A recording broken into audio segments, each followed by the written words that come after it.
నేటి వార్తల్లోని ముఖ్యాంశాలు. ఆదర్శ హైదరాబాదు లక్ష్యంగా పనిచేయాలి. 25 ఏళ్లకు సరిపడా ప్రణాళిక రూపొందించండి.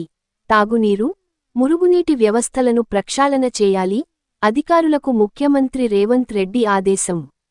సింధూర్ను ఆపాలని ఏ దేశనేత అడగలేదు. ఉగ్రవాదంపై చర్యలు తీసుకోకుండా ఎవరూ అడ్డుపడలేదు. ప్రపంచం యావత్తు భారత్కు బాసటగా నిలిచింది. పార్లమెంటులో ప్రధాని మోదీ సుదీర్ఘ సమాధానం. కొనసాగుతున్న GSLV-F-16 కౌంట్డౌన్. నేడు నింగిలోకి వాహక నౌక, కక్షలోకి నైసార్ ఉపగ్రహం. DSC 2003 ఉపాధ్యాయులు పాత పెన్షన్కు అర్హులే, తీర్పు వెలువరించిన హైకోర్టు.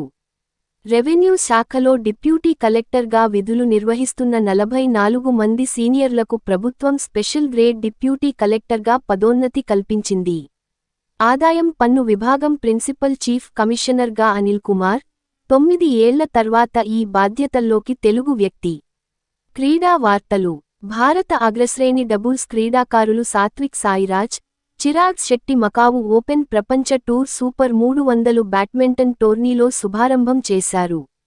నేటి సూక్తి. జీవితంలో జ్ఞానం కంటే ప్రవర్తన ఎల్లప్పుడూ గొప్పది. ఆరోగ్య చిట్కా. షాంపూతో ఆలివ్ ఆయిల్ కలుపుకుని తలస్నానం చేస్తే పేలు పోతాయి. నిన్నటి జీకే ప్రశ్న. ఇటా ఇంటర్నేషనల్ ఎయిర్ ట్రాన్స్పోర్ట్ అసోసియేషన్ 81వ వార్షిక సర్వసభ్య సమావేశం ఏ నగరంలో జరిగింది? జవాబు న్యూఢిల్లీ. నేటి జీకే ప్రశ్న. Indian defence estate services IDES director జనరల్గా ఇటీవల ఎవరు ఎంపికయ్యారు? నేటి జీకే ప్రశ్న మరోసారి. Indian defence estate services IDES director జనరల్గా ఇటీవల ఎవరు ఎంపికయ్యారు? ఇంతటితో వార్తలు సమాప్తం.